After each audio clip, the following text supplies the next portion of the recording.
Hello everyone, good morning. Welcome back to my YouTube channel life with Netra. ನಾನು ನೇತ್ರ. ಬನ್ನಿ, ಇವತ್ತು ನಾನು ಡಿಟಾಕ್ಸ್ ವಾಟರ್ಗೆ ಬೆಳಗ್ಗೆ ಎದ್ದು ಡಿಟಾಕ್ಸ್ ವಾಟರ್ ಕುಡಿಲಿಕ್ಕೆ ಇದು ಕ್ಯಾರೆಟಿಂದು ಮತ್ತು ಬೀಟ್ರೂಟಿಂದು ಮಾಡ್ತಾಯಿದ್ದೀನಿ. ಹಾಗೆ ಮಜ್ಜಿಗೆ ಮಾಡಲಿಕ್ಕೆ ಅದನ್ನು ಸಹ ಮಾಡ್ಕೊಳ್ತಾ ಇದ್ದೀನಿ. ಇದೆಲ್ಲ ನಿಮ್ಗೆ ಯೂಸಲಿ ಗೊತ್ತಿರುತ್ತೆ ಅಂತೇಳಿ ನಾನು ಇವತ್ತೊಂದು ಟಾಪಿಕ್ ಬಗ್ಗೆ ಮಾತಾಡೋಣ ಅಂತ ಅಂದ್ಕೊಂಡಿದ್ದೀನಿ. ಅದೇನೆಂದರೆ ದೊಡ್ಡ ಕನಸು ಆದರೆ ಸಣ್ಣ ಸಣ್ಣ ಗುರಿಗಳನ್ನಾಗಿಟ್ಕೊಂಡು ನಾವು ಹೇಗೆ ನಾವು ಜೀವನದಲ್ಲಿ ಗೆಲ್ಬೋದು. ದೊಡ್ಡ ಕನಸಿದ್ರೆ ಕನ್ಸಿಸ್ಟೆನ್ಸಿಯಾಗಿ ಮೇಂಟೈನ್ ಮಾಡೋಕ್ಕಾಗಲ್ಲ. ಅದನ್ನೇ ಒಂದು ಸಣ್ಣ ಸಣ್ಣ ಗುರಿಗಳನ್ನ ಇಟ್ಕೊಂಡು ಅದನ್ನು ನಾವು ಕನ್ಸಿಸ್ಟೆನ್ಸಿ ಮೇಂಟೈನ್ ಮಾಡಿಕೊಂಡು ಅದನ್ನು ನಾವು ಮುಂದೊಂದು ದಿನ ನಮ್ಮ ಜೀವನವನ್ನು ನಾವು ಗೆಲ್ಬೋದು. ಅದು ಹೇಗೆ ಸಣ್ಣ ಸಣ್ಣ ಗುರಿಗಳನ್ನು ಹೇಗೆ ಇಟ್ಕೊಳ್ಳೋದು ಅಂತೇಳಿ ಅದ್ರ ಬಗ್ಗೆ ನಾನು ಇವತ್ತು ಮಾತಾಡ್ತಾ ಇದ್ದೀನಿ. ಬನ್ನಿ ಹಾಗಾದರೆ.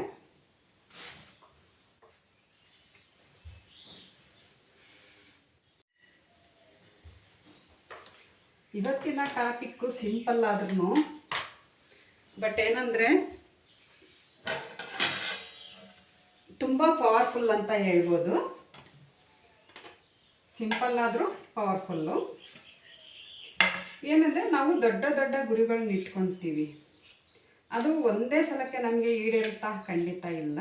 ಅದನ್ನೇ ನಾವು ಸಣ್ಣ ಸಣ್ಣ ಭಾಗಗಳನ್ನಾಗಿ ಡಿವೈಡ್ ಮಾಡಿ, ಅಂದರೆ ಸಣ್ಣ ಸಣ್ಣ ಗುರಿಗಳನ್ನಾಗಿ ಮಾಡಿಕೊಂಡು ನಾವು ಅದನ್ನು ಕನ್ಸಿಸ್ಟೆನ್ಸಿ ಮೇಂಟೈನ್ ಮಾಡಿಕೊಂಡ್ರೆ ಅದನ್ನು ನಿಭಾಯಿಸ್ಬೋದು. ಹೇಗಂತೀರಾ? ಬನ್ನಿ ಅದ್ರ ಬಗ್ಗೆನೇ ಮಾತಾಡ್ತೀನಿ.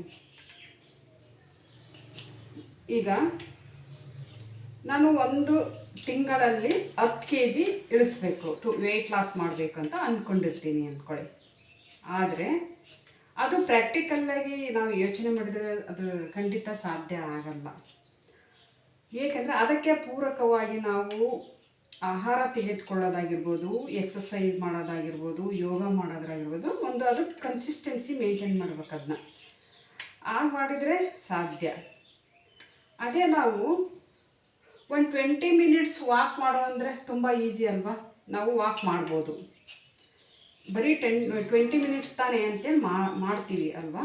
ಅದೇ ರೀತಿ ಅಂದರೆ ನಮ್ಮ ಮೈಂಡಿಗೆ ನಾವು ಸಡನ್ನಾಗಿ ಅದಕ್ಕೆ ದೊಡ್ಡ ದೊಡ್ಡ ಕೆಲಸಗಳನ್ನು ಕೊಟ್ಟರೆ ಅದಕ್ಕೆ ಭಯ ಆಗುತ್ತೆ. ನಮ್ಮ ಮೈಂಡ್ ರೆಡಿಯಾಗಿರಲ್ಲ, ನಮ್ಮ ಮೈಂಡು.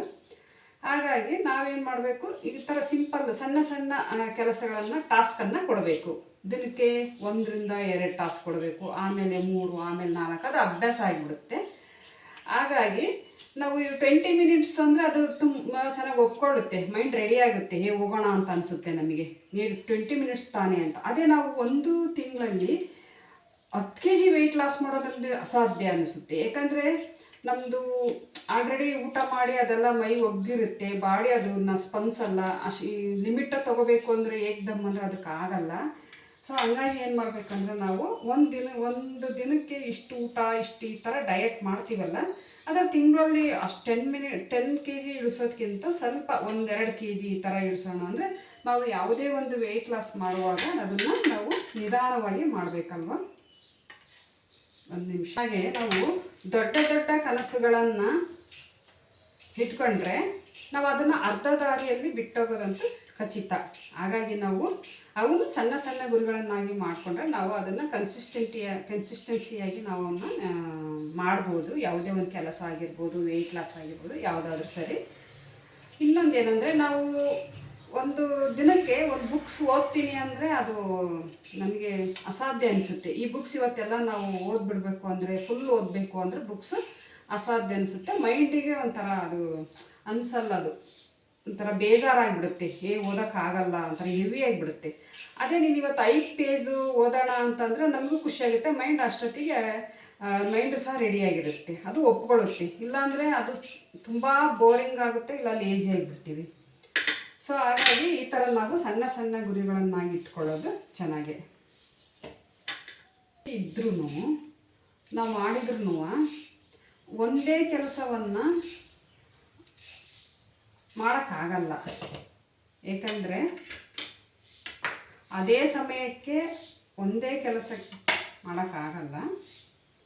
ಆದರೆ ಡೈಲಿ ಮಾಡಬೇಕು, ಅದನ್ನ ಪ್ರತಿದಿನ ಮಾಡೋದು. ಏನೋ ಕನ್ಸಿಸ್ಟೆನ್ಸಿ ಮೇಂಟೈನ್ ಮಾಡ್ತಾಯಿದ್ದೀನಿ ನಾನು, ರೆಗ್ಯುಲರಾಗಿ ಮಾಡಿದರೆ ಖಂಡಿತ ಸಾಧ್ಯ, ಇಲ್ಲಾಂದ್ರೆ ಆಗಲ್ಲ.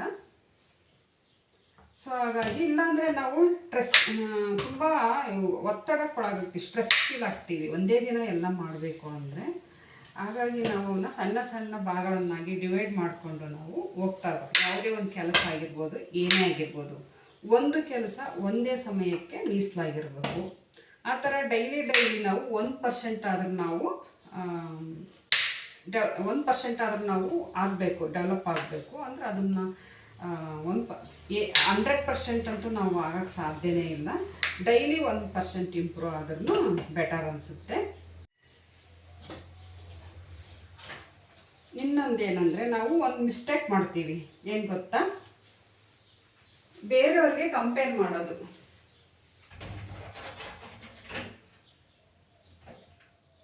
ಸಾರಿ, ಒಂದು ನಿಮಿಷ.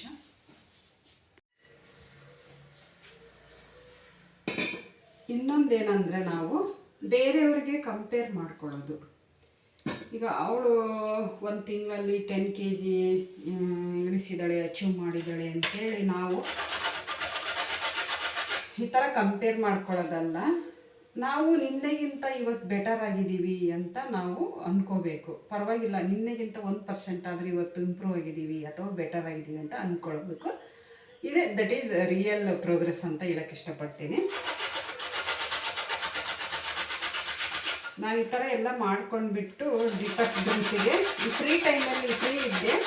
ಹಾಗಾಗಿ ನನಗೂ ಬೆಳಗಿನ ಹೊತ್ತು ಎಲ್ಲ ಕೆಲಸ ಮಾಡುವಾಗ ಇದು ಒತ್ತಡ ಅನಿಸುತ್ತಲ್ವಾ, ನಮ್ಮದು ಮೈಂಡ್ ರೆಡಿಯಾಗಿರಲ್ಲ, ಬೇಜಾರಾಗುತ್ತೆ, ಒಂಥರ ಲೇಜಿ ಆಗಿಬಿಡ್ತೀವಿ ಸ್ವಲ್ಪ ಸ್ಟ್ರೆಸ್ ಆದರೆ. ಸೊ ಹಾಗಾಗಿ ಏನು ಮಾಡ್ತಾಯಿದ್ದೀನಿ ಅಂದರೆ, ನಾನು ಈ ಥರ ಮಧ್ಯಾಹ್ನ ಫ್ರೀ ಇದ್ನಲ್ಲ, ಅದಕ್ಕೆ ಈ ಫ್ರೀ ಟೈಮಲ್ಲಿ ಇದನ್ನು ಡಿಟಾಕ್ಸ್ ವಾಟರನ್ನು ಮಾಡ್ಕೊಳ್ಳೋಣ ಅಂತ ಮಾಡ್ತಾಯಿದ್ದೀನಿ. ಸೊ ಹೀಗೆ ನಾವು ಸಣ್ಣ ಸಣ್ಣದಾಗಿ ಕೆಲಸಗಳನ್ನು ಒಂದು ಸಮಯಕ್ಕೆ ಒಂದೇ ಮಾಡಬೇಕು, ಒಂದನ್ನು ಫೋಕಸ್ ಆಗಿ ಇಟ್ಕೊಂಡು ಮಾಡಬೇಕು. ನಾನು ಈ ಕೆಲಸನೂ ಮಾಡ್ತೀನಿ, ಆ ಕೆಲಸನೂ ಮಾಡ್ತೀನಿ ಅಂದರೆ ಅದರಲ್ಲೂ ಸಕ್ಸಸ್ ಆಗಲ್ಲ, ಇದರಲ್ಲೂ ಸಕ್ಸಸ್ ಆಗಲ್ಲ. ಇದೇ ಸೀಕ್ರೆಟ್ ಆಫ್ ಸಕ್ಸಸ್ ಅಂತ ಹೇಳ್ಬೋದು. ಈ ಥರ ನಾವು ಸಣ್ಣ ಸಣ್ಣ ಗುರಿಗಳನ್ನಾಗಿ ಇಟ್ಕೋಬೇಕು. ನಾವು ಮೋಟಿವೇಶನಲ್, ಯಾವಾಗ ಆಲ್ವೇಸ್ ಮೋಟಿವೇಶನಲ್ ನಾವು ಅಂದರೆ ಯಾವುದಾದ್ರೂ ಒಂದು ದೊಡ್ಡ ಕೆಲಸಕ್ಕೆ ಏನಾದರೂ ನಾವು ಇದು ಮಾಡಿದಾಗ ಮೋಟಿವೇಶನಲ್ ನಡೆಯುತ್ತೆ. ಬಟ್ ಸಣ್ಣ ಸಣ್ಣದಕ್ಕೆಲ್ಲ ನಾವು ಮೋಟಿವೇಶನಲ್ ಆಗ್ತಾ ಕೂತ್ಕೊಳ್ಳೋಕ್ಕಾಗಲ್ಲ. ಅದನ್ನು ಬಿಟ್ಟು ನಾವು ಡಿಸಿಪ್ಲಿನ್ ಕಲ್ತ್ಕೋಬೇಕು. ಮೋಟಿವೇಶನ್ಗಿಂತ ಇಲ್ಲಿ ಡಿಸಿಪ್ಲಿನ್ ಮುಖ್ಯ ಆಗುತ್ತೆ. ಡಿಸಿಪ್ಲಿನ್ ಇದ್ದರೆ ನಾವು ಆಯಾ ಕೆಲಸವನ್ನು ಆಯಾ ಟೈಮಲ್ಲಿ ಮಾಡಿ ಮುಗಿಸ್ಬಿಟ್ರೆ ನಾವು ಇದಕ್ಕೆ ಮೋಟಿವೇಶನಲ್ ಆಗತ್ತೆ ಇಲ್ಲ ಅನಿಸುತ್ತೆ, ಸಣ್ಣ ಸಣ್ಣ ಗುರಿಗಳನ್ನ ಇಟ್ಕೊಂಡು ಮಾಡೋದಕ್ಕೆ.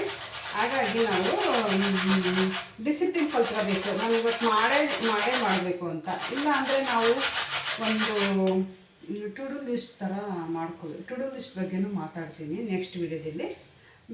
ಇವತ್ತಿನ ದಿನ ಯಾವ ರೀತಿ ನಾವು ಒಂದು ಟು ಡು ಲಿಸ್ಟ್ ಮಾಡ್ಕೊಂಡ್ಬಿಟ್ರೆ, ಇವತ್ತೊಂದು 3-4 ಟಾಸ್ಕ್ ಮಾಡ್ತೀನಪ್ಪ ನಾನು ಅಂತೇಳಿ ಒಂದು 10 ಬರ್ಕೋಬೇಕು. ಅದರಲ್ಲಿ ನಾನು ಇವತ್ತು ಎಷ್ಟು ಸಾಧ್ಯ ಆಗುತ್ತೋ ಅಷ್ಟು ಮಾಡ್ತೀನಿ ಅಂತ ಇರಬೇಕು. ಒಂದು 3 or 4 ಮಾಡ್ಬೋದು ನಾವು. ಅದನ್ನು ಮತ್ತು ರಾತ್ರಿ ಓದ್ಬಿಟ್ಟು ಇವತ್ತು ನಾನು ಏನೆಲ್ಲ ಕೆಲಸ ಮಾಡಿದೆ, ಇವತ್ತೇನಾದರೂ ಇಂಪ್ರೂವ್ ಆದ್ನಾ ಅಂತೇಳಿ ಅಲ್ಲಿ ಒಂದು 3-4 ಏನಾದರೂ ನಾವು ಕೆಲಸ ಮಾಡಿದರೆ ಅದನ್ನು ಟಿಕ್ ಹಾಕಿಬಿಡ್ಬೇಕು. ಮತ್ತೆ ಇನ್ನು ಬರ್ಕೊಂಡಿರ್ತೀವಲ್ವ ಒಂದು 10, ಆದರೆ ಮತ್ತೆ ನಾಳೆ ನೆಕ್ಸ್ಟ್ ಏನಾದರೂ ಉಳಿದಿರ್ದು ನಾಳೆ ಅದನ್ನೇ ನಾವು ಕಂಟಿನ್ಯೂ ಮಾಡ್ಬೋದು. ಈ ಥರ ನಾವು ಡಿವೈಡ್ ಮಾಡ್ಕೋಬೇಕು. ಒಂದು ಕೆಲಸ ಆಗಿರ್ಬೋದು ಅಥವಾ ಏನಾದರೂ ಒಂದು ಗುರಿ ಇಟ್ಕೊಂಡಿರ್ತೀವಲ್ವ, ಅದನ್ನು ನಾವು ಈ ಥರ ಡಿವೈಡ್ ಮಾಡಿಕೊಂಡ್ರೆ ನಮಗೆ ತುಂಬ ಈಸಿ ಆಗುತ್ತೆ, ಮೈಂಡು ಸಹ ರೆಡಿ ಆಗುತ್ತೆ. ಏನಂತಿರೋದಕ್ಕೆ ಸೆಲ್ಫ್ ಕಾನ್ಫಿಡೆನ್ಸ್ ಇರಬೇಕು. ಇದು ಒಂದೇ ದಿನಕ್ಕೆ ನಮ್ಮದು ಇದು ಅಲ್ಲ, ದಿನ ಡೇ ಬೈ ಡೇ ಮಾಡ್ತಾ ಹೋದಂಗೆಲ್ಲ ನಮಗೆ ಕಾನ್ಫಿಡೆನ್ಸ್ ಬಿಲ್ಡ್ ಆಗುತ್ತೆ. ಹಾಗೆ ನಾನು ಹೇಳಿದ್ನಲ್ಲ ಆವಾಗ ಟು ಡು ಲಿಸ್ಟ್ ಮಾಡಿಕೊಂಡು ನಾವು ಎಲ್ಲ ಕೆಲಸಗಳನ್ನು ಮಾಡಿದರೆ ನಮಗೆ ಅದು ಇನ್ಕ್ರೀಸ್ ಆಗುತ್ತೆ, ಕಾನ್ಫಿಡೆನ್ಸ್ ಇನ್ಕ್ರೀಸ್ ಆಗುತ್ತೆ. ಹಾಗಾಗಿ ನಾವು ಈ ಥರ ಒಂದು ಚಿಕ್ಕ ಚಿಕ್ಕ ಗೋಲ್ಗಳನ್ನಾಗಿ ಮಾಡಿಕೊಂಡು ಕೆಲಸ ಮಾಡೋದು ಒಳ್ಳೆಯದು.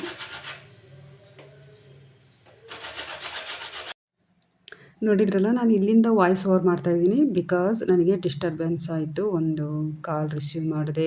ಸೊ ಹಾಗಾಗಿ ಅಲ್ಲಿ ನಂದು ಸ್ಟಾಪ್ ಆಯಿತು, ಕಂಟಿನ್ಯೂ ಮಾಡೋಕ್ಕಾಗಲಿಲ್ಲ. ಹೀಗೆ ಒಮ್ಮೊಮ್ಮೆ ಆಗುತ್ತೆ, ಏನೂ ಮಾಡೋಕ್ಕಾಗಲ್ಲ. ಅದಕ್ಕೆ ನಾನು ಜಾಸ್ತಿ ವಾಯ್ಸ್ ಓವರ್ ಕೊಡ್ತಾ ಇರೋದು. ಇರಲಿ, ಪರವಾಗಿಲ್ಲ. ಹಾಗೆ ಫೇಲ್ಯೂರ್ ಕೂಡ ಬರುತ್ತದೆ. ಕೆಲವೊಮ್ಮೆ ನಾವು ಮಾಡಿದ ಪ್ಲ್ಯಾನ್ ಗೋಲ್ ಕಂಪ್ಲೀಟ್ ಆಗಿಲ್ಲ ಅಂದರೆ ಅದು ನಾರ್ಮಲ್, ಅದಕ್ಕೆ ಬೇಜಾರಾಗಬಾರ್ದು. ಮತ್ತು ನೆಕ್ಸ್ಟ್ ಡೇ ನಾವು ಟ್ರೈ ಮಾಡಬೇಕು. Consistency is more important than perfection. ಇಲ್ಲಿ ಪರ್ಫೆಕ್ಷನ್ಗಿಂತ ನಮ್ಮದಿಲ್ಲಿ ಕನ್ಸಿಸ್ಟೆನ್ಸಿನೇ ಇಂಪಾರ್ಟೆಂಟು. ಕೊನೆಯಲ್ಲಿ ಒಂದು ಮಾತು ಹೇಳಬೇಕು ಅಂದರೆ, ಸಕ್ಸಸ್ ಅಂದರೆ ಓವರ್ ನೈಟ್ ಆಗೋದಲ್ಲ, ಡೈಲಿ ಸ್ಮಾಲ್ದಾಗಿ ಎಫರ್ಟ್ಸ್ ಹಾಕಿದರೆ ಮಾತ್ರ ನಾವು ರಿಸಲ್ಟ್ ಕಾಣ್ಬೋದು. ಇದಕ್ಕೇನಂತೀರಾ ಅಲ್ವಾ?